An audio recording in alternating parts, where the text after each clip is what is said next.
Hello and welcome to learn to ease. आज है हमारी एमपी एसआई सीरीज के इंटरनल सिक्योरिटी पार्ट की क्लास 2, जिसमें हम डिस्कस करने वाले हैं नक्सलिज्म और नॉर्थ ईस्ट इंसर्जेंसी के बारे में।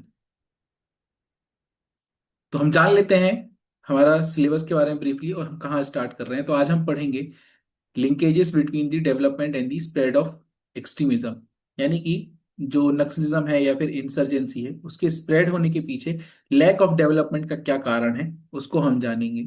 और साथ ही साथ में सरकार इसके लिए क्या कर रही है और करंट में क्या डेवलपमेंट्स हुए हैं उनको भी अच्छे से समझेंगे। इस क्लास के बाद अगली क्लास में हम role of external state and non state actors को जानेंगे, जिसमें हम प्रॉक्सी वॉर, टेररिज्म और जो भी कन्फ्लिक्ट्स अक्रॉस द बॉर्डर उसको समझेंगे। मनी लॉन्ड्रिंग के प्रोविजंस को समझेंगे क्योंकि यह ऑर्गेनाइज क्राइम से लिंक्ड है। साथ ही हम ऑर्गेनाइज क्राइम को डिटेल में समझेंगे और कैसे यह टेररिज्म के साथ लिंक्ड है इसको भी जानेंगे। तो चलिए समझते हैं नक्सलिज्म के बारे में। नक्सलिज्म का ओरिजिन जान लेते हैं, शुरू कहाँ से होता है। इसकी शुरुआत होती है 1967 में नक्सलवाड़ी विलेज, दार्जिलिंग जिला, वेस्ट बंगाल से। तो यहाँ पर जो पीजेंट क्लास और जो ट्राइबल ग्रुप्स होते हैं, जो आदिवासी समूह होता है, वह जो आउटसाइडर थे, जैसे कि जमींदार हो गए और जो वहां पे मनी लेंडर्स हो गए, उनकी जो एक्सप्लॉयटेटिव पॉलिसी थी उससे वह लोग काफी परेशान हो चुके थे। साथ ही साथ जो कॉलोनियल पीरियड में जो फॉरेस्ट पॉलिसी थी और जो पोस्ट इंडिपेंडेंस लैंड रिफॉर्म्स लिए गए, उससे उनको भी काफी दिक्कतें हो रही थी और उनके जो ग्रीवांसेस थे, जो इश्यूज थे, वो सॉल्व नहीं हो रहे थे। साथ ही साथ जब समाज का एक तबका डेवलप हो रहा था, वहीं पे ट्राइबल्स और जो लोअर कास्ट पीपल थे वो अपने आप को अकेला महसूस करने लगे। वह पॉवर्टी से ग्रसित थे, वहां पे इनइक्वालिटी उन्हें देखनी पड़ रही थी, साथ ही साथ उनके साथ अन्याय हो रहा था। और उसी समय पे जो चाइनीज कम्युनिस्ट आइडियोलॉजी थी वह धीरे धीरे करके जंगल वाले इलाकों में और दूर दराज के इलाकों में पहुंचने लगती है। इसी सब का अमलगमेशन हमें देखने को मिलता है एक छोटे से रिवॉल्ट के रूप में, जो लोकलाइज रिवॉल्ट था नक्सलवाड़ी विलेज पे। परंतु धीरे धीरे करके यह पूरे भारत में फैल जाता है और आगे चल के हम जानेंगे कि कैसे रेड कॉरिडोर फॉर्म होता है, जो एक समय में हमारे पूर्व प्रधानमंत्री मनमोहन सिंह जी ने भी कहा था कि इंडिया की सबसे बड़ी इंटरनल सिक्योरिटी इशू एक समय में नक्सलवाद और माओइज्म बन चुकी थी। तो जानते हैं नक्सलवाड़ी की शुरुआत जो होती है, कौन इसके शुरू में लीडर रहते हैं। चारू मजूमदार, कानू सान्याल और जंगल सान्याल। आपको चारू मजूमदार और कानू सान्याल का नाम याद रखना है, यह एमसीक्यू के फॉर्म में आ सकता है। और इन्होंने हथियार उठाए थे ताकि जो वहाँ की लोकल गवर्नेंस है और जो स्टेट गवर्नमेंट है उसको ओवरथ्रो कर सके, क्योंकि इनके अंदर एक प्रकार का गुस्सा भरा हुआ था जो इनके साथ अन्याय हो रहा था किसी भी फॉर्म में, जैसे कि हमने ऊपर देखा है। तो यही है Naxalism in very short. Localise people, specially जो ट्राइबल ग्रुप्स होते हैं, जब वेलफेयर प्रोविजंस और वेलफेयर स्कीम्स उन तक नहीं पहुंचती है, उनको जो मेन स्ट्रीम सोसाइटी होती है उसके डेवलपमेंट से नेग्लेक्ट कर दिया जाता है, उनके खिलाफ अत्याचार होता है, लोकल गवर्नेंस हो, एडमिनिस्ट्रेशन हो, अपर कास्ट हो, कोई भी प्रकार का जब अत्याचार होता है, और उस चीज को दूर करने के लिए और अपने हक के लड़ने के लिए उन्हें वो हथियार उठा लेते हैं। तो यही कहलाता है नक्सलिज्म इन वेरी शॉर्ट। और इसी को लेफ्ट विंग एक्सट्रीमिज्म भी कहा जाता है। हम जानते हैं इसके डेवलपमेंट के बारे में बहुत ही ब्रीफ में, और ये स्प्रेड कैसे होता है। तो इसका पहला फेज वन रहता है शुरू के 5 साल 1967 में। हमने देखा कि ये नक्सलवाड़ी विलेज से स्टार्ट होता है और धीरे धीरे करके ये बंगाल से स्टार्ट होता है, दार्जिलिंग से, और आंध्र प्रदेश और बिहार वाले रीजन में भी पहुंच जाता है। फेज टू में 70 से जो 90s का पीरियड चलता है, ये अपने आप को कंसोलिडेट करता है, स्ट्रॉन्ग करता है। और ये दंडकरण रीजन जो कि छत्तीसगढ़ में है और सेंट्रल इंडिया जैसे कि मध्य प्रदेश हो गया और पार्ट्स ऑफ महाराष्ट्र में भी ये फैल जाता है। स्पेशली आज हम जो गढ़चिरौली के नाम से जानते हैं, वह जगह जो फिलहाल भी नक्सलवादी अफेक्टेड एरियाज में अभी भी काउंट होता है। यहाँ पर फोकस था कि जो ट्राइबल्स के ग्रीवांसेस हैं, जो उनकी इश्यूज हैं, उन तक हथियार के माध्यम से सरकार तक आवाज पहुंचाना। फॉरेस्ट राइट जो कि और जल जंगल और जमीन की जो इनकी पॉलिसी होती है उसको फिर से रीइंस्टेट करना, और एंटी स्टेट मोबिलाइज करना। बड़े लेवल पे गांव गांव जाकर, जितने भी रिमोट एरिया में जाकर एंटी स्टेट आइडियोलॉजी को फैलाया जा रहा था। उनको बताया जा रहा था कि कैसे उनके साथ भेदभाव हो रहा है, अन्याय हो रहा है, और इसी तरीके से लोगों को मोबिलाइज किया जा रहा था इस ऑर्गेनाइजेशन में ऐड करने के लिए।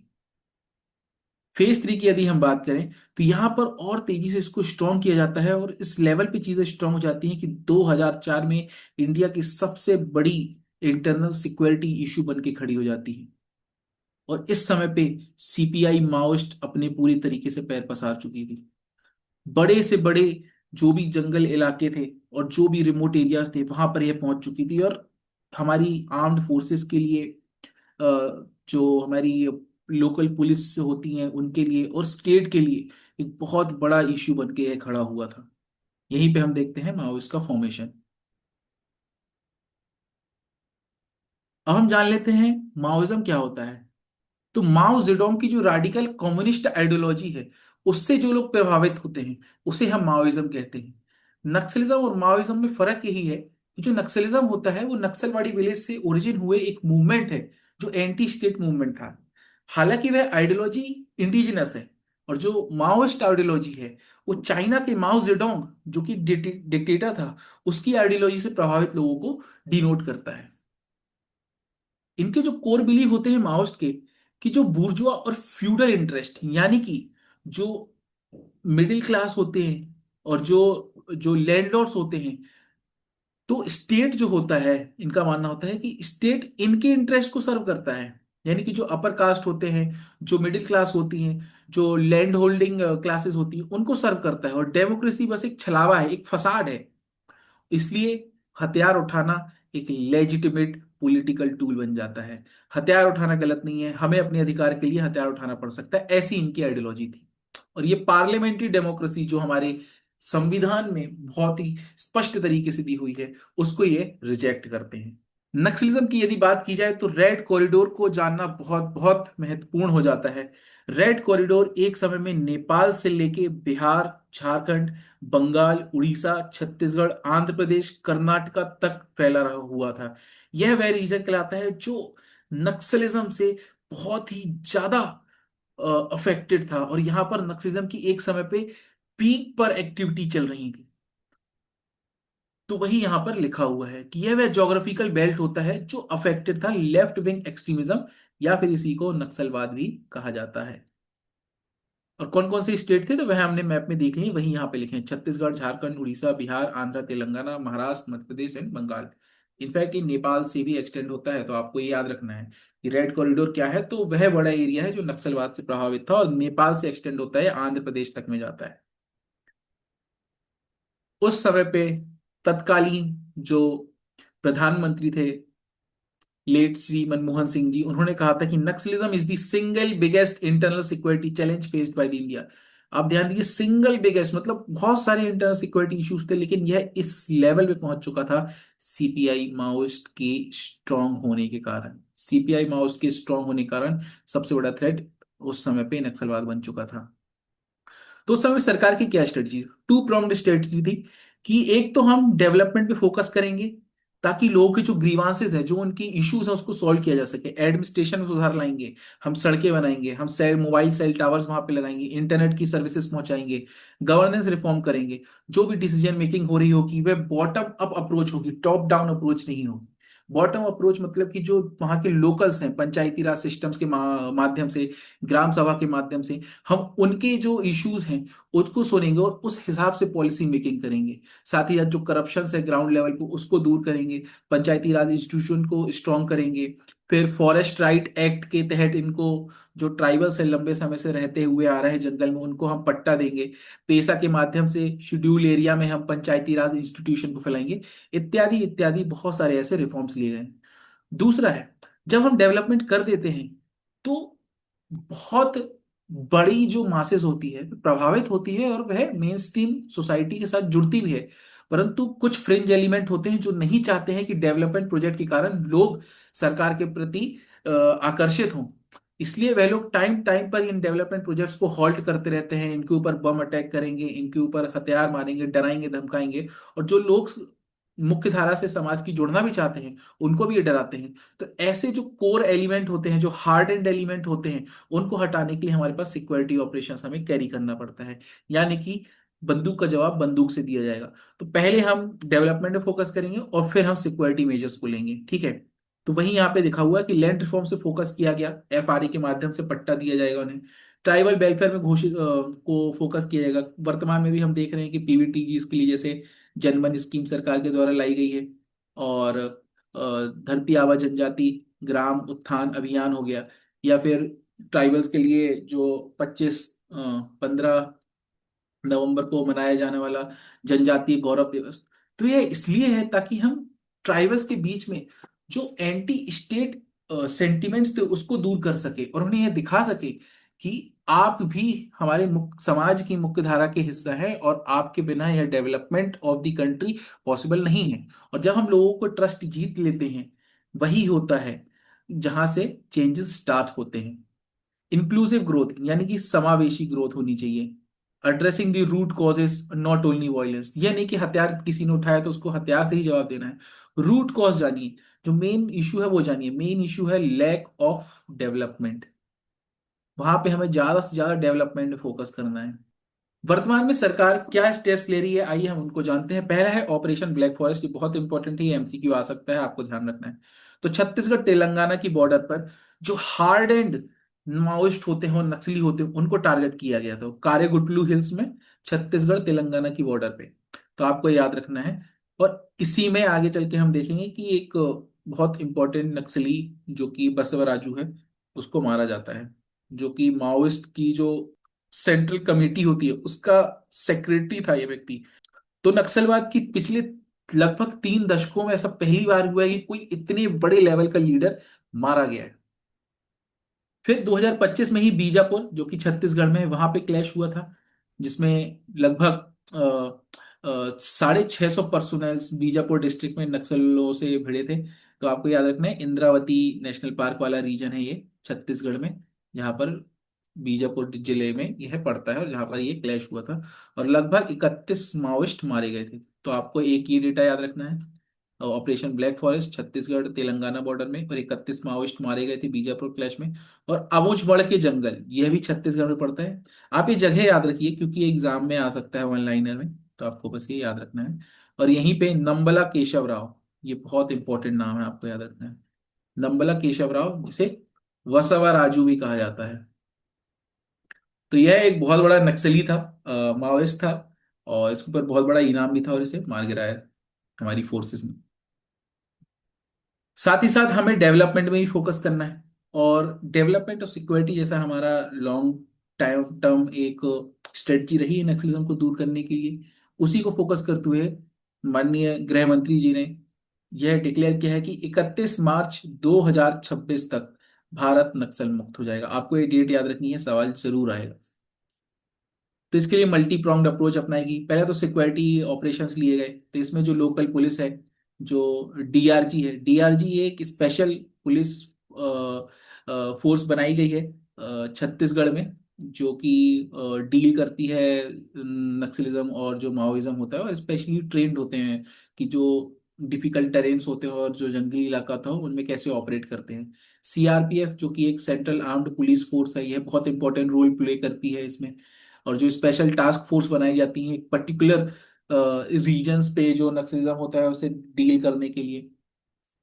फिर जो टॉप कार्डर्स होते हैं, ये बहुत ही जो नक्सलिज्म हो नक्सलाइट्स होते हैं, ये स्कैटर्ड रूप में काम नहीं करते हैं, प्रॉपर एक ऑर्गेनाइजेशन के रूप में काम करते हैं। तो जिनके जो टॉप लीडर्स होते हैं, हमें उन्हें मार गिराना है, और साथ ही साथ ग्राउंड लेवल पे इंटेलिजेंस हमें स्ट्रॉन्ग करनी है। लोगों के साथ ट्रस्ट बिल्ड करना है, ताकि कभी भी कोई नक्सली किसी गांव के इलाके में आए तो हमें वह जानकारी पुख्ता तरीके से मिल सके। साथ ही साथ सरेंडर और रिहेबिलिटेशन की पॉलिसी भी अपनाई गई है, ताकि लोगों को समाज की मुख्य धारा से जोड़ा जा सके। स्पेशल पैकेजेस दिए जाएंगे, और उनके इंसेंटिव दिया जाएगा कि यदि आप सरेंडर कर देते हो तो आपको ज़्यादा लंबी सजा नहीं होगी, आपको रिहेबिलिटेशन में दिया जाएगा जहाँ पे आपको स्किल सिखाई जाएगी। आप फिर कुछ उससे व्यवसाय डाल सकते हो, और वापस से अपने करियर को, अपने जीवन को एक नई दिशा और एक नई शुरुआत दे सकते हो। इसके लिए आपको ट्रेनिंग वगैरह भी दी जाएगी।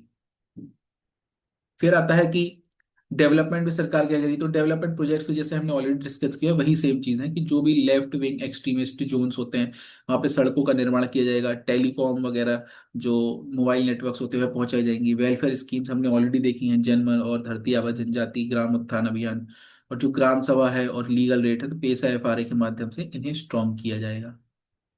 राइट। फिर स्टेट पुलिस और सिक्योरिटी फोर्सेस एंटी नक्सल ऑपरेशंस के बारे में हम जान लेते हैं। तो इसमें सेंट्रल आर्म्ड पुलिस फोर्स बहुत इंपॉर्टेंट रोल प्ले करती है, आपको ये याद रखना है, और इसमें भी जो सीआरपीएफ होता है यह बहुत इंपॉर्टेंट। तो सीआरपीएफ और स्टेट की स्पेशल जो पुलिस यूनिट्स होती हैं वो बनाई जाती हैं। तो सीआरपीएफ का बहुत इंपॉर्टेंट रोल होता है। फिर एक स्पेशल सेंट्रल कॉम्बैट यूनिट बनाई गई थी, इसका नाम था कोबरा बटालियन। तो कोबरा बटालियन जंगल वॉरफेयर में ट्रेंड होती है, क्योंकि जो नक्सलाइट्स होते हैं वो लोकल्स होते हैं, और वह उन लोग को लोकल ज्योग्राफी का आइडिया बहुत अच्छे से होता है।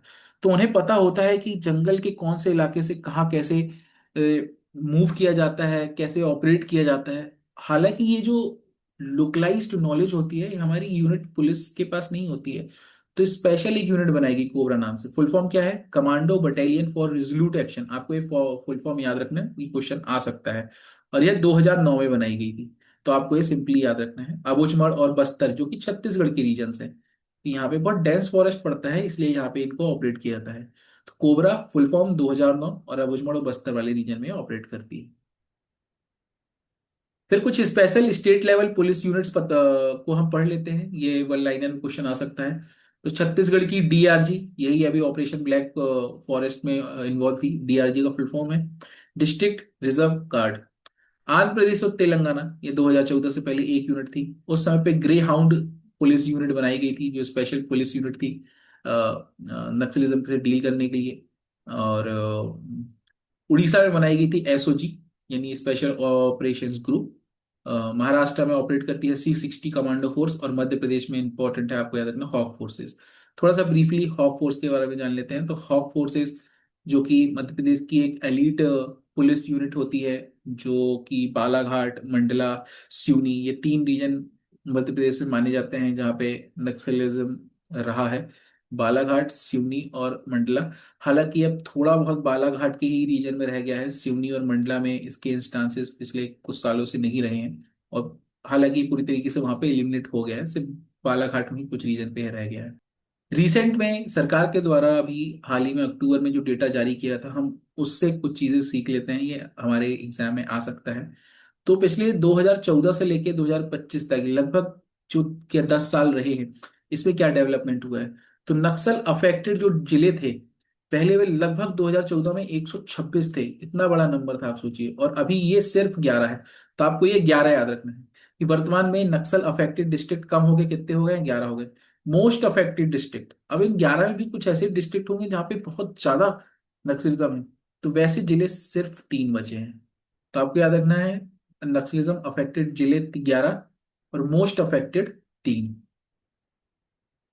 और फिर सड़कों का निर्माण किया जा रहा है, पुलिस स्टेशन को फोर्टिफाई किया जा रहा है, क्योंकि इस पे अटैक कर दिया जाता है नक्सलियों के द्वारा, तो उसको फोर्टिफाई किया जाता है, नए नए कैंप्स बनाए जाएंगे, मोबाइल टावर्स का निर्माण किया जा रहा है। साथ ही साथ हमने ऑलरेडी डिस्कस किया है कि सरकार के द्वारा नक्सल फ्री इंडिया बनाना है बाय मार्च 26। डेट कौन सी है? 31। फिर ऑपरेशन ब्लैक फॉरेस्ट के बारे में सरकार ने यहाँ पे जानकारी दी थी कि operation black forest Narayanpur Chhattisgarh वाले रीजन में हुआ है, यह तेलंगाना के बॉर्डर के पास में पड़ता है, जहाँ पर नंबला केशव राव बसवराजू को मारा गया है। और यह एक top post CPI Maoist leader था।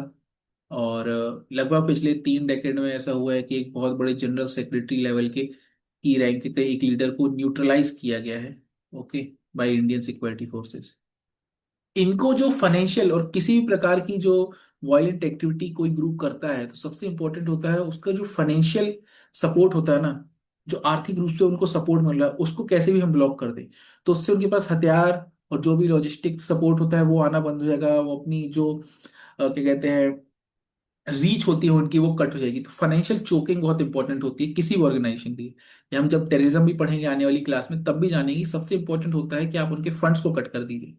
तो इसी के लिए एनआईए के तहत एक इंपॉर्टेंट यूनिट बनाई गई है, ठीक है। एक एंटी नक्सल वर्टिकल बनाया गया है, तो आपको ये याद रखना है एनआई के अंडर में एक एंटी नक्सल वर्टिकल बनाया गया है जो ऐसे केसेस को फाइल करता है और डील करता है। फिर स्टेट ने बहुत सारे लोगों की ऐसी प्रॉपर्टी भी सीज की हुई है और ईडी ने भी बहुत सारे ऐसे एसेट्स को सीज किया हुआ है। इंपॉर्टेंट है कि फाइनेंशियल चोकिंग की जाती है और एनआईए के तहत एक इंपॉर्टेंट एंटी नक्सल वर्टिकल भी बनाया गया है। फिर यह डेटा हमने ऑलरेडी डिस्कस कर लिया है कि 126 से 11 हो गए, 36 से 3 हो गए। फिर हम एक इम्पोर्टेंट टेम्परेरी सोल्यूशन जब लाया गया था सल्वा जुडुम के नाम से, उसको जान लेते हैं। तो हुआ यह था कि जब 2004 में मनमोहन सिंह जी ने डिक्लेयर किया कि नक्सलिज्म एक बहुत बड़ा थ्रेट बन चुका है हमारी इंटरनल सिक्योरिटी के लिए, तो उस समय पे एक टेम्परेरी सोल्यूशन निकाला है कि क्यों ना हम वहां के लोकल्स को ही हथियार प्रोवाइड कर दे, ट्रेनिंग प्रोवाइड कर दे, और जो नक्सली आएंगे वो उनके साथ डील कर लेंगे। पर आप आगे चल के जानोगे कि यह एक ऐसा सोल्यूशन था जो आगे चल के सुप्रीम कोर्ट के द्वारा इलीगल और अनकॉन्स्टिट्यूशनल घोषित किया था। होता है कि लोगों को हथियार और ट्रेनिंग तो हमने दे दी और वह नक्सलियों को न्यूट्रलाइज भी करने लगे, पर जब आप किसी को हथियार दे देते हो और उनको एडुकेट नहीं करते हो, उनके अंदर मॉरल वैल्यूज नहीं होती हैं, तो वह खुद के ही लोग और जो कमजोर वर्ग के लोग होते हैं उनके ऊपर अत्याचार करने लगते हैं। ऐसा ही इस सलवा जुडुम के साथ हुआ है। तो सलवा जुडुम फिर क्या करने लगती है, जो लोग होते हैं लोकल्स, उनके घरों में लूटपाट मचाने लगते हैं, बहुत सारी महिलाओं के साथ रेप किया जाता है और बहुत सारी ह्यूमन राइट्स का वायलेशन होता है। और ये जो गवर्नमेंट की स्ट्रेटजी थी कि कैसे हम नक्सलाइट को न्यूट्रलाइज कर दे सके, यह स्ट्रेटजी बहुत बुरी तरीके से बैकफायर करती है। तो बेसिकली हम जान लेते हैं ब्रीफली में सल्वा जुडुम के बारे में। तो सल्वा जुडुम एक गोंडी भाषा का टर्म्स है जिसका मतलब होता है पीस मार्च। ठीक है, तो यहाँ पर लोकल ट्राइबल यूज को रिक्रूट किया गया, उनको हथियार दिए गए, उनको ट्रेनिंग दी गई। और यह बस्तर और दंतेवाड़ा रीजन क्योंकि बहुत इंपॉर्टेंट एरिया था जो बहुत ज्यादा अफेक्टेड था छत्तीसगढ़ में, और यह 2005 में इसका फॉर्मेशन किया था। इशू ये निकला कि भाई यहाँ पर बहुत ज्यादा ह्यूमन राइट वायलेशंस होने लगी, एक्स्ट्रा जुडिशियल किलिंग्स होने लगी, यानी कानून के बाहर जाके लोग दूसरे को मारने लगे, गांव जला दिए जा रहे थे, लार्ज स्केल में ट्राइबल्स का डिस्प्लेसमेंट हो रहा था और बहुत ही जंगल राज टाइप की सिचुएशन यहाँ पे क्रिएट हो गई थी। फिर सुप्रीम कोर्ट इसमें इंटरवीन करता है 2011 में और इसको इलीगल और अनकॉन्स्टिट्यूशनल घोषित करता है। तो आपको बस यही जानना है सल्वा जुडुम क्या था, लोकल्स को ही हथियार देकर ट्रेन करना नक्सलाइट के खिलाफ, और एक गोंडी भाषा में इसका मतलब होता है पीस मार्च। और यह स्ट्रेटजी बैकफायर कर गई और आगे चल के सुप्रीम कोर्ट ने इसे असंवैधानिक और इलीगल घोषित कर दिया। अर्बन नक्सलिज्म एक कॉमन टर्म है जो हम आजकल न्यूज़पेपर में बहुत देखते हैं।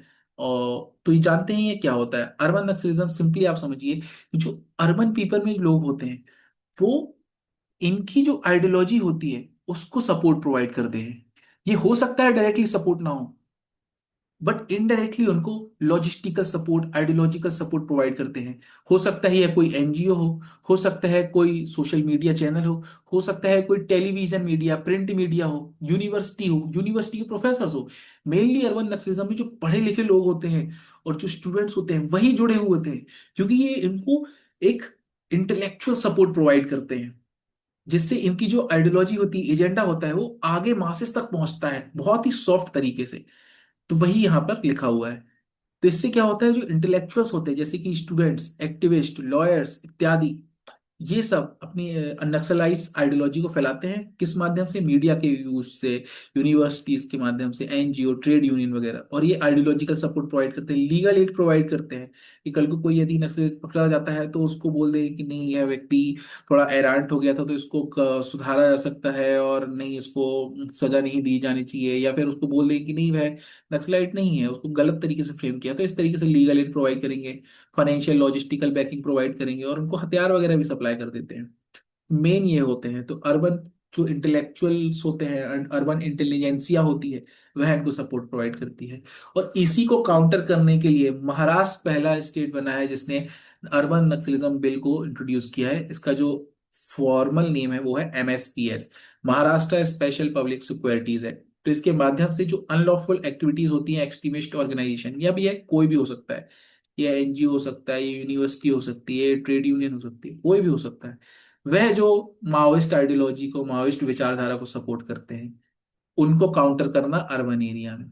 तो बहुत ही शॉर्ट में मैंने आपको बताया और इतना ही आपके एग्जाम में काम आएगा, आपको ज्यादा डिटेल में जाननी नहीं है। और ये करंट अफेयर की चीज हो गई। तो राज्य पूछा जाए तो सिंपली आप महाराष्ट्र लगाइए। ठीक है। और महाराष्ट्र में एक इंपॉर्टेंट नक्सली इफेक्टेड एरिया है, कौन सा है वो? गढ़चिरौली।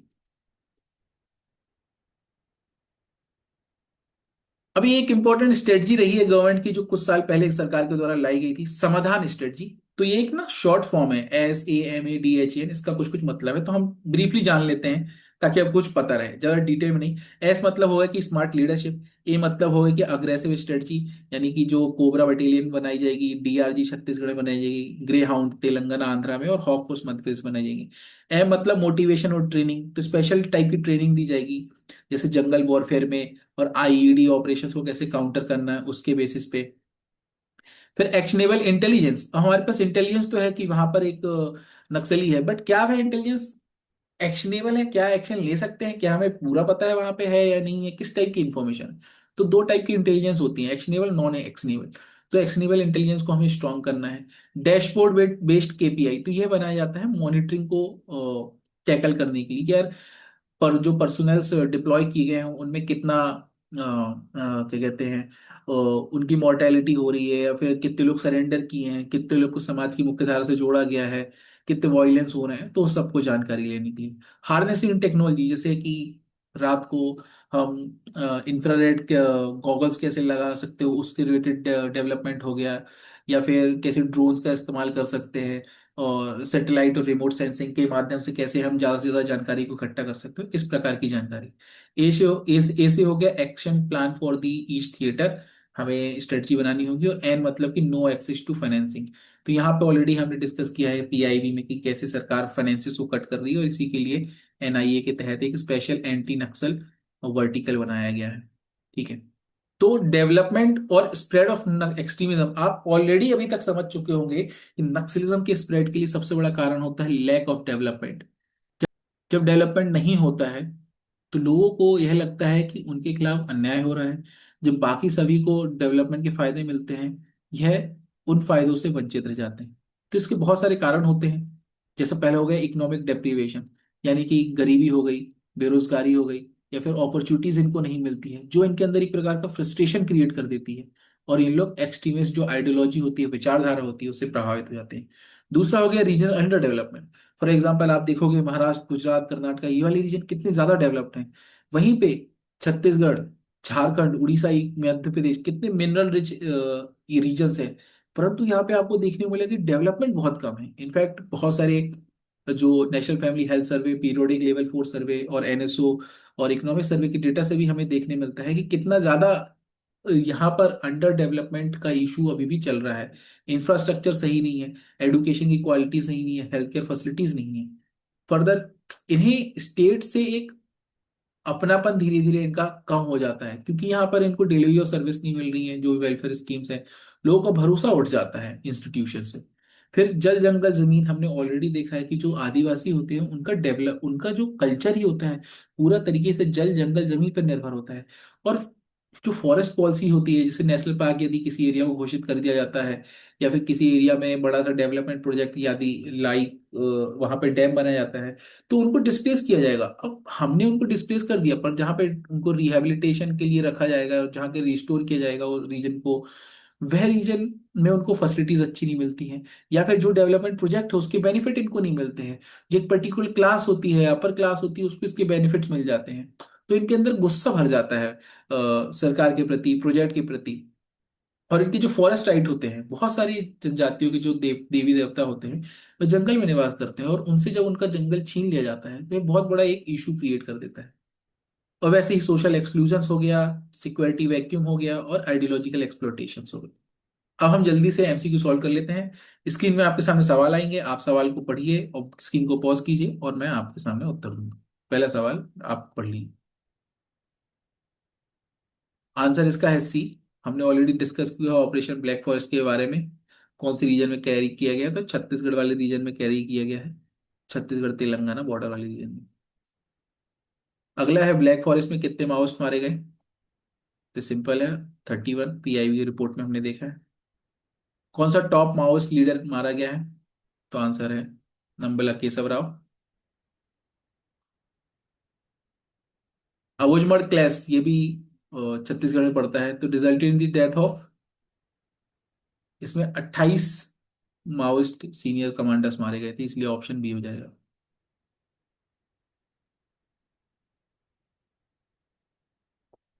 कौन सा जिला मोस्ट प्रोमिनेंटली मेंशन रहा है न्यूज में मेजर एंटी नक्सल ऑपरेशंस के लिए? यस, इसका आंसर होगा बी, नारायणपुर बीजापुर वाला रीजन। 2025 का जो बीजापुर क्लैश हुआ है इंद्रावती नेशनल पार्क में, उसमें कम से कम कितने माओइस्ट मारे गए? ऑलरेडी हमने देख चुके हैं, 31 है इसका आंसर। गवर्नमेंट रिपोर्ट के हिसाब से नक्सल अफेक्टेड डिस्ट्रिक्ट कितने कम हो गए हैं? तो ध्यान से पढ़िए, मोस्ट अफेक्टेड नहीं पूछा है, सिंपली नक्सल अफेक्टेड डिस्ट्रिक्ट पूछा है।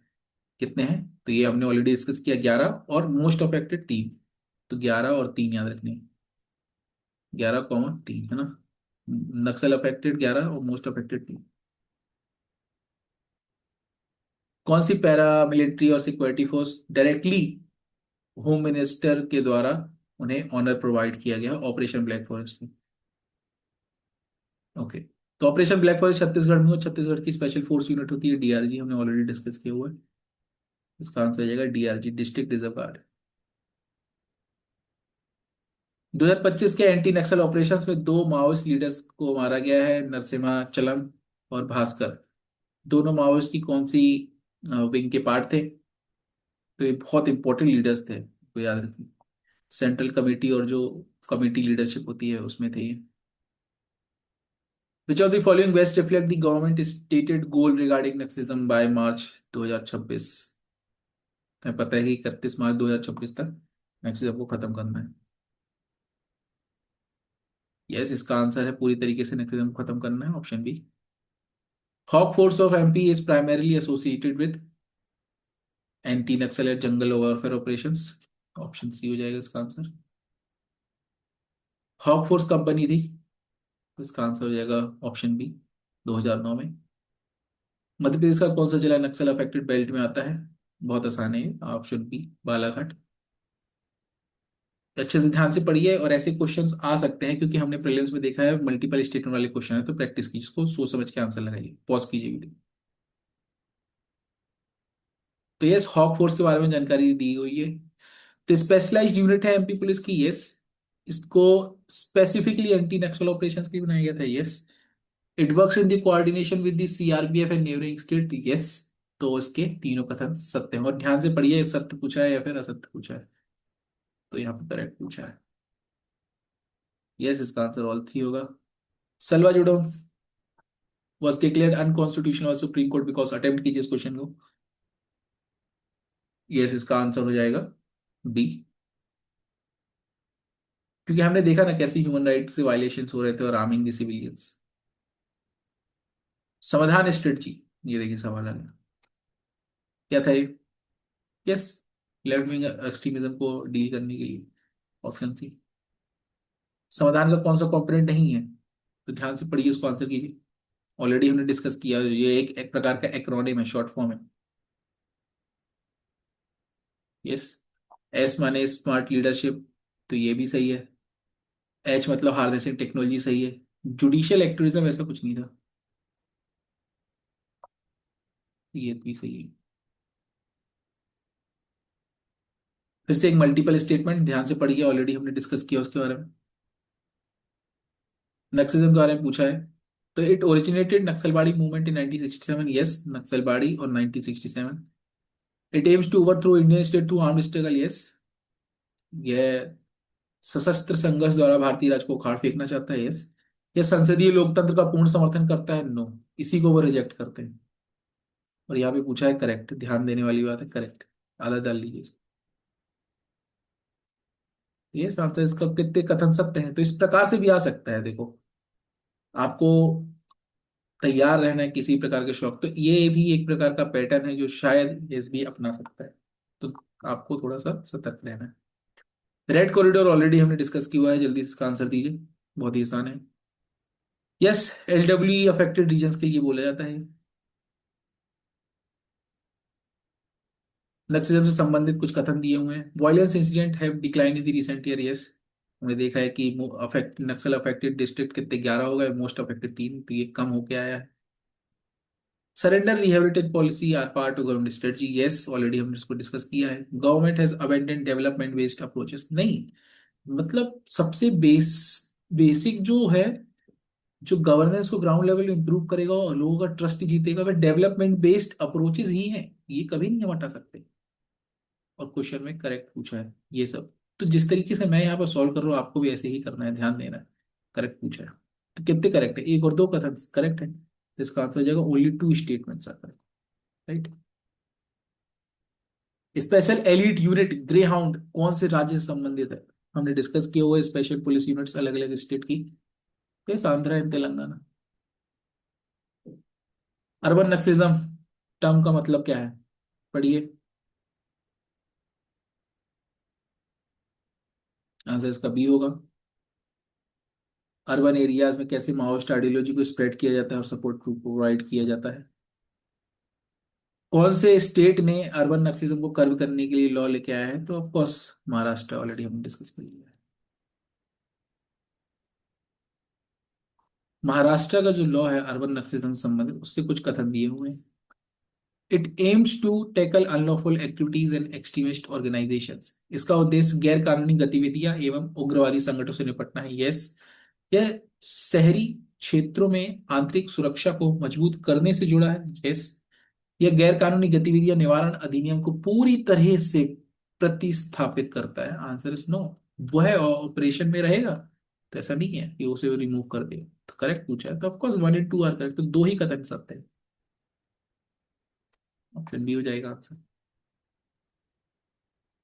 अब हमने नक्सलिज्म को डिस्कस कर लिया है, अब हम समझते हैं नॉर्थ ईस्ट में जो एक कन्फ्लिक्ट्स बने रहते हैं और जो हमेशा से कन्फ्लिक्ट्स बने रहे हैं, वह क्या होता है? ठीक है, तो उसे इंसर्जेंसी कहा जाता है। तो हम उसको जानेंगे और बहुत ही ब्रीफली जानेंगे। देखो क्वेश्चन जो जो जिस चीज पे क्वेश्चन आ सकते हैं वो टॉपिक मैं आपको ऑलरेडी बता दूंगा। आपको बस समझना है ताकि किसी प्रकार का कंसेप्चुअल क्वेश्चन है तो आप टैकल कर सकें। तो इंसर्जेंसी नॉर्थ ईस्ट इंडिया को समझते हैं। तो नॉर्थ ईस्ट इंडिया में भी सेंट्रल इंडिया की तरह जो इशू है वही कॉमन है, कि वहां पे डेवलपमेंट नहीं हो रहा है। ठीक है। जो बाकी रीजन्स के डेवलपमेंट हो रहा है और इस रीजन्स को पीछे छूट जाता है, तो लोगों के इसके अंदर फ्रस्ट्रेशन है। जो वेलफेयर स्कीम्स है वहां पे गवर्नमेंट लोगों तक पहुंच नहीं रही है, करप्शन है। और यहाँ पे एक स्पेशल जो यूनिक चीज होती है इस रीजन से संबंधित, वह है एथनिक। तो यहाँ पे क्या होता है, जो ट्राइबल्स रहे हैं इनकी जो एथनिक या फिर जो रेस रही है, उसका जो कॉमनैलिटी है वो तिब्बत और म्यांमार वाले रीजन से है। और जो कॉलोनियल पॉलिसी रही है अंग्रेजों के टाइम पे, वह इन लोग को आइसोलेट करके रखने की रही है, जिसके कारण जो मेन स्ट्रीम सोसाइटी है उनके साथ कांटेक्ट नहीं बन पाया है। और यह अपने आप को एक प्रकार से अलग मानते हैं। तो यहाँ पर एक प्रकार का ट्राइबल नेशनलिज्म डेवलप हो जाता है, जो यूनिफाई करने में मेन स्ट्रीम इंडिया में डिफिकल्टी क्रिएट करता है। और करंट में लार्ज स्केल इंटीग्रेशन हो पाया है। ठीक है। परंतु अभी भी कुछ फ्रिंज एलिमेंट होते हैं जो इस डेवलपमेंट को हिंडर करते हैं और इसको होने से रोकना चाहते हैं। और इसमें हमें पता है कि जो फॉरेन स्टेट होते हैं जैसे कि चाइना हो गया, जैसे कि म्यांमार हो गया, और बाकी जो दूसरे होते हैं यूएसए वगैरह, वह भी इस रीजन में बहुत एक्टिवली इन्वॉल्व रहते हैं। तो यहाँ पर एक एथनिक आइडेंटिटी जो होती है वह बहुत इंपॉर्टेंट रोल प्ले करती है। और इसी एथनिक आइडेंटिटी के कारण इनका क्रॉस कल्चरल रिलेशन रहता है म्यांमार के साथ। और म्यांमार से ही इनको जो लॉजिस्टिकल और हथियार सपोर्ट मिलता है। और म्यांमार में हम आगे चल के देखेंगे कि म्यांमार कैसे एक इंपॉर्टेंट पार्ट है गोल्डन ट्राइंगल का, जहां से ड्रग्स की तस्करी होती है। और उसी के माध्यम से इनके पास पैसा आता है और पैसे से फिर हथियार आते हैं। तो यह जो डिटेल है यह हम बहुत अच्छे से ऑर्गेनाइज क्राइम में जानेंगे, बट मैंने आपको अभी ब्रीफली यहाँ पे समझा दिया है। तो यहाँ पर वही हो रहा है, यहाँ पे भी लोग हथियार उठाएंगे क्योंकि लोग परेशान हैं, उनके जो इश्यूज है वो सुने नहीं जा रहे हैं। और यहाँ पर लोग अपने जो एथनिक इश्यूज हैं, जो पॉलिटिकल या कल्चरल इश्यूज हैं, हिस्टोरिकल ग्रीवांसेस रहे हैं। हिस्टोरिकल क्यों? क्योंकि कॉलोनियल पीरियड में इनको अलग रखा गया है और अब इनको मुख्य धारा से जोड़ने के प्रयास किए जा रहे हैं। तो यहाँ पर जो यूनिक आइडेंटिटी है ट्राइबल्स की, वह कहीं ना कहीं खतरे में आती है, या फिर उनको ऐसा बताया जाता है कि उनकी आइडेंटिटी खतरे में आती है, जिसके कारण वे सिसीशन यानी कि वह एक इंडिपेंडेंट कंट्री ही डिमांड कर लेते हैं। जैसे नागालैंड में ग्रेटर नागालैंड की डिमांड हो रही है कि हमें एक अलग ही कंट्री चाहिए। या फिर कुछ स्टेट ऑटोनॉमी डिमांड करते हैं कि हम इंडिया का ही पार्ट रहना चाहते हैं, बट हमें ज्यादा से ज्यादा ऑटोनॉमी दी जाए, ज्यादा से ज्यादा छूट दी जाए लॉज बनाने में और बाकी चीजों को फॉर्म करने में, या फिर पॉलिटिकल राइट्स दी जाए। तो वही यहाँ पर हम कारण जान लेते हैं। एथनिक आइडेंटिटी असर्शंस, अपनी आइडेंटिटी को असर्ट करेंगे।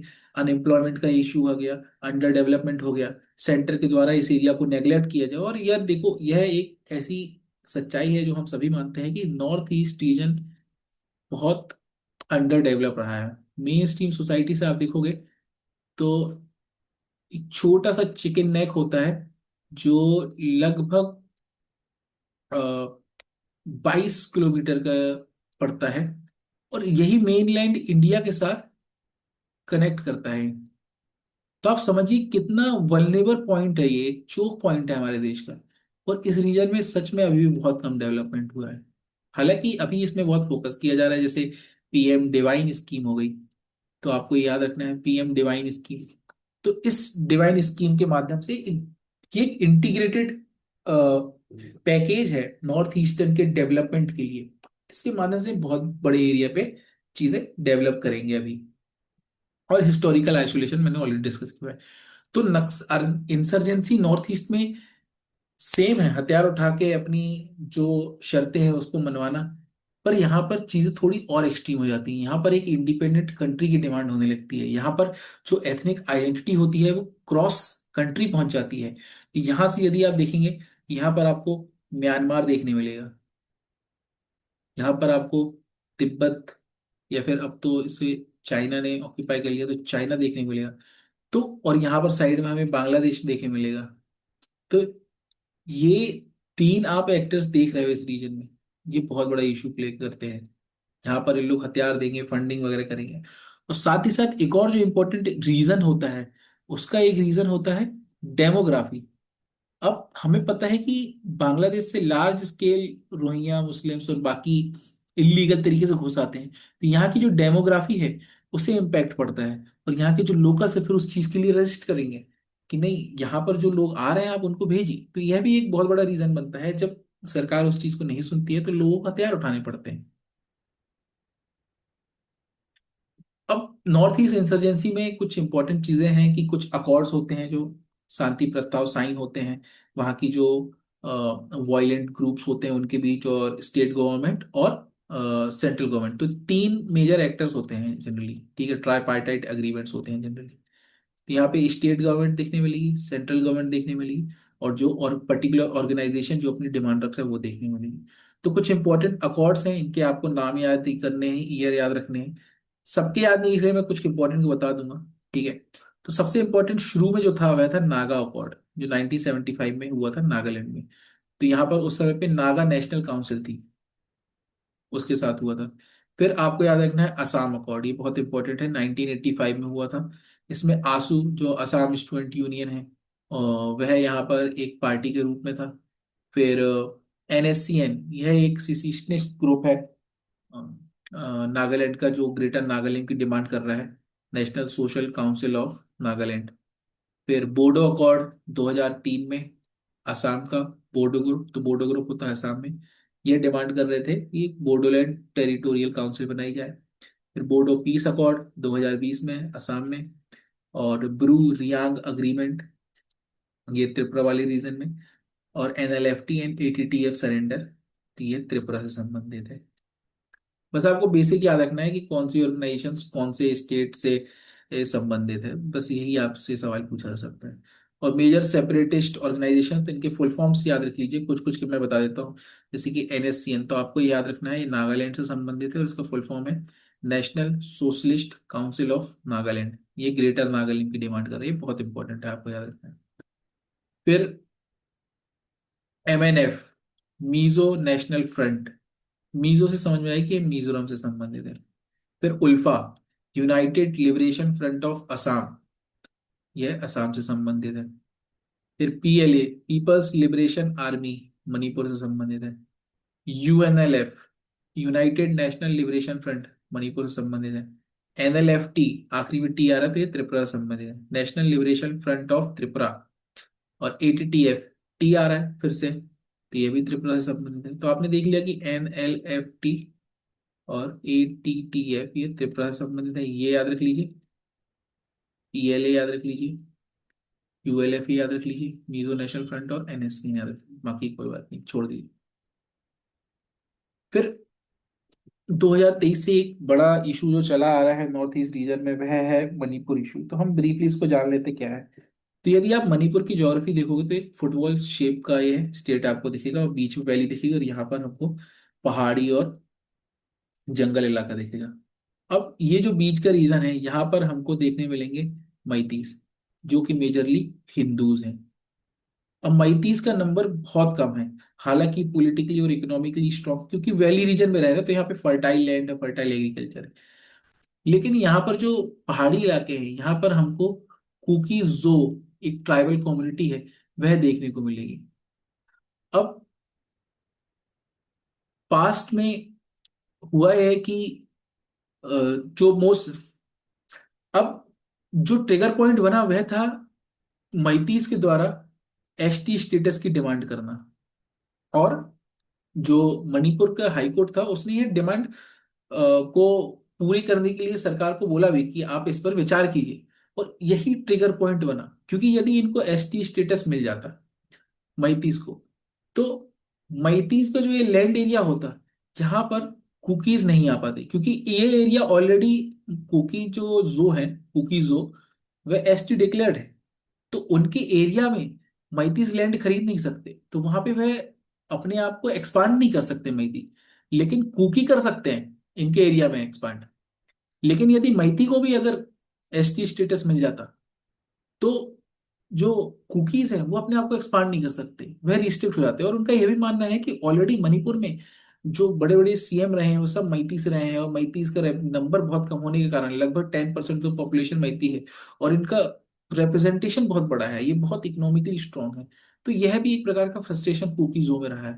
और ये सारी चीजें मिल करके मई 2023 में एक ट्राइबल सॉलिडेरिटी मार्च होता है, उसके बाद वायलेंस एरप्ट हो जाता है। तो ऐसे ये कहानी शुरू होती है। तो एक प्रकार का ये एथनिक वायलेंस है, जो मैती कम्युनिटी जो वैली में रहती है, और कुकी जो ट्राइबल कम्युनिटी जो मेनली हिल एरिया में रहती है, वहां से शुरू होता है। गोल्डन ट्राइंगल ऑलरेडी मैंने अभी ब्रीफली डिस्कस किया हुआ है। तो एक केस बर्मा, यानी कि जो म्यांमार है, लाओस और थाईलैंड, ये वाला एरिया, ये गोल्डन ट्राइंगल बनाता है। ये कुछ ऐसा ट्राइंगल बनेगा, म्यांमार, लाओस, थाईलैंड, है ना। तो आप कुछ भी याद कीजिए, तमिल से याद कीजिए, TML, तमिल ऐसा करके, थाईलैंड, म्यांमार, लाओस, या फिर BLT, बाल्टी करके याद कर लीजिए, बर्मा, लाओस, थाईलैंड। जैसे भी आपको याद करना, बस ये 3 कंट्री हैं जो साउथ ईस्ट एशिया की कंट्री है। और यहाँ पर से गांजा सप्लाई होता है, सिंथेटिक ड्रग्स सप्लाई होते हैं, और ऑर्गेनाइज क्राइम यहाँ पे होता है। सही याद। सिमिलरली जो इंडिया का रीजन है पाकिस्तान के साथ, इस वाले रीजन में, तो यहाँ पर भी हमें देखने मिलता है कि गोल्डन क्रीसेंट, क्रीसेंट पड़ता है। ठीक है। तो इसमें ईरान, पाकिस्तान, अफगानिस्तान, तो ये वाला रीजन आ जाता है यहाँ पे, ये आ जाएगा। ठीक है। यहाँ पर पड़ेगा ईरान, यहाँ पर पड़ेगा अफगानिस्तान, और यहाँ पर पड़ेगा पाकिस्तान। तो ये इस तरीके से फॉर्म होता है चांद क्रीसेंट, यानी चांद से। तो ये हो गया ईरान, ये हो गया अफगानिस्तान, ये रह गया पाकिस्तान। ये गोल्डन क्रीसेंट, तो यहाँ से भी ड्रग की तस्करी होती है, और यहाँ पे भी। तो आप देख सकते हो कि इंडिया गोल्डन क्रीसेंट से भी घिरा हुआ है, और गोल्डन ट्राइंगल से भी घिरा हुआ है। तो यहाँ से भी ड्रग्स की तस्करी हो रही है, और यहाँ से भी ड्रग्स की तस्करी हो रही है। दोनों जगह की ज्योग्राफी थोड़ी अलग है, इसकी इश्यूज थोड़ी अलग है। हालांकि आप देख सकते हो किस बड़े लेवल पर, यहाँ से हम चाइना से घिरे हैं, और यहाँ पर आपको पता ही है रिसेंट में बांग्लादेश कितने इश्यूज क्रिएट कर रहे हैं। तो और यहाँ पर पूरा पानी है।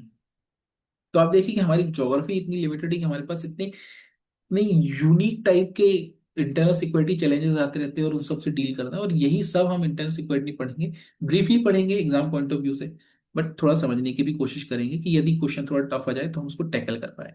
और मान के चलिए कम से कम आपके 10 क्वेश्चन तो आ रहे हैं, यानी 30 क्वेश्चन आ रहे हैं, मुझे लग रहा है ये मिनिमम है। लगभग 50 मार्क्स तो आपके 150 में से इंटरनल सिक्योरिटी आने वाला है। क्वेश्चन सॉल्व कर लेते हैं जल्दी से। Insurgency in north east India में मुख्य कारण क्या है? आप क्वेश्चन वीडियो को पॉज करके आंसर दीजिए, मैं यहाँ पर आंसर देते जाऊंगा जल्दी जल्दी। तो इसका आंसर हो जाएगा B, armed movement challenging the authority of the Indian state. Earliest organised insurgency in north east India began, कहाँ से शुरुआत होती है इसकी? उत्तर पूर्व भारत में सबसे पहला संगठित विद्रोह किस राज्य में शुरू हुआ? यस, इसका आंसर नागालैंड है। ग्रेटर नागालैंड की डिमांड NSCN के द्वारा। Who led the Naga movement demanding sovereignty from India, leader का नाम बताइए। इसका नाम है फीजो। शुरुआत यहाँ से होती है। मोस्ट सक्सेसफुल पीस अकॉर्ड इन नॉर्थ ईस्ट इंडिया, सबसे ज्यादा सक्सेसफुल जो शांति समझौता रहा है वह कौन सा रहा है? यस, आंसर है मीजो पीस अकॉर्ड। क्योंकि असम के इशू हमें अभी भी देखने को मिलता है, नागालैंड देखने को मिलता है, बट मिजोरम का आपको ऐसा इशू देखने नहीं मिलेगा, क्योंकि जो शांति समझौता हुआ है वो काफी अच्छा रहा है। ऐसे भी आप याद कर सकते हैं। MNF, Mizo national front, was associated with insurgency in, of course, Mizoram से ही है। which insurgent organization demanded sovereign Assam, स्वतंत्र असम की मांग किसने की थी? उल्फा नहीं, यूनाइटेड लिबरेशन फ्रंट। ठीक है, फुल फॉर्म भी याद रखना। ग्रेटर नागालैंड की डिमांड किसने की? आसान है, NSCM-IM। Which accord address the issue of illegal migration Assam, Assam में अवैध माइग्रेशन के मुद्दे से कौन सा समझौता संबंधित है? आंसर है असम अकॉर्ड, आसाम से है तो असम अकॉर्ड होगा। Okay. Insurgency in north east India is mainly fuelled by, of course, सबसे इंपॉर्टेंट चीज है एथनिक आइडेंटिटी, इसके कारण फ्यूल हो, जाति पहचान।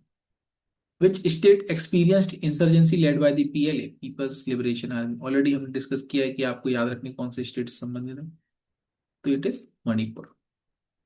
विच constitution provision provide special safeguard to tribals in north east India, उत्तर पूर्व भारत में जनजातीय क्षेत्रों में को विशेष संरक्षण किस संवैधानिक प्रावधान से मिलता है? तो answer is sixth schedule. Previous video में हमने ऑलरेडी डिस्कस किया है। कौन से चार स्टेट संबंधित है? AMTM, प्लीज आप जाके प्रीवियस वीडियो देखिए, उसमें मैंने बहुत अच्छे से सारे कॉन्स्टिट्यूशनल एस्पेक्ट जो होते हैं इंटरनल सिक्योरिटी के बड़ी डिटेल में समझाया, और गारंटी वहां से एक से दो सवाल आपके देखने को मिलेंगे। Bodo movement is primarily related to which state, Bodo आंदोलन मुख्य रूप से किस राज्य से संबंधित है? बोडो पड़ते ही असम वाले रीजन में, तो असम होगा। Which organisation operated mainly in Tripura, तो ऑलरेडी हमने डिस्कस किया है, NLF, TATTF, तो ये उसी रीजन में ऑपरेट करते हैं।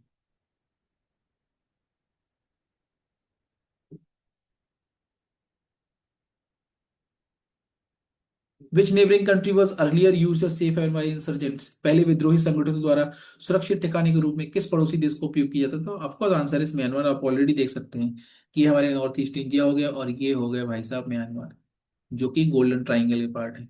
यहाँ पे हो गया चाइना, यहाँ पे हो गया Bangladesh.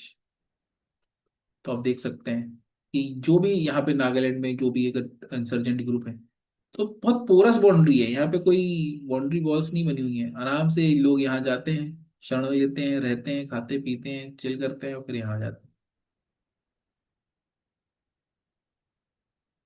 Golden triangle is a term use in inter security to, golden triangle शब्द आंतरिक सुरक्षा के संदर्भ में किससे संबंधित है? यस, सॉल्व कीजिए इसको। ऑफ कोर्स आंसर सी होगा इसका, major illicit drug producing region comprising Myanmar Thailand, तो ऑलरेडी हमने याद किया था इसको, तामिल से करके आएगी TML, या फिर बाल्टी BLT, बर्मा, लाओस, थाईलैंड से भी याद कर सकते हैं। तो that's it in this video. Hope आपको वीडियो पसंद आया होगा। वीडियो पसंद आए तो प्लीज चैनल को सब्सक्राइब कीजिए, अपने दोस्तों के साथ शेयर कीजिए। और इस सीरीज की सेकेंड वीडियो थी, मैं करीब 2 या 3 वीडियो और लेके आऊंगा, और बहुत ही डिटेल में आपका इंटरनल सिक्योरिटी का जो टेंशन है वो दूर हो जाएगी। एग्जाम ओरिएंटेड कंटेंट मैं आपको दूंगा, आपको बस इस कंटेंट को रिवाइज करना है। वीडियो को देखिए, जहां समझ में नहीं आए उसको पॉज कीजिए, क्वेश्चंस को अटेम्प्ट कीजिए, और अभी इसके आप पढ़ते पढ़ते साथ में नोट्स भी बनाते जाइए। इससे फायदा क्या होगा कि आपका रिवीजन बहुत तेजी से होगा। दूसरी चीज, जब आपका ये चीजें रिवाइज हो जाएं, तो आपको फिर से वीडियो को देखना है, और 2x या 3x में वीडियो देखिए, क्वेश्चंस को सॉल्व कीजिए, और कंसेप्ट को एक बार और रिवाइज कीजिए। तो बस आपको 2 बार देखना है, एक बार अभी देख के नोट्स बना लीजिए, और दूसरी बार जब आप रिवाइज करें जब एग्जाम पास में आ जाए। बाकी आपके लिए वीडियो लाता रहूंगा मैं, और चैनल को प्लीज ज्यादा से ज्यादा सपोर्ट दिखाइए। Till then take care, bye.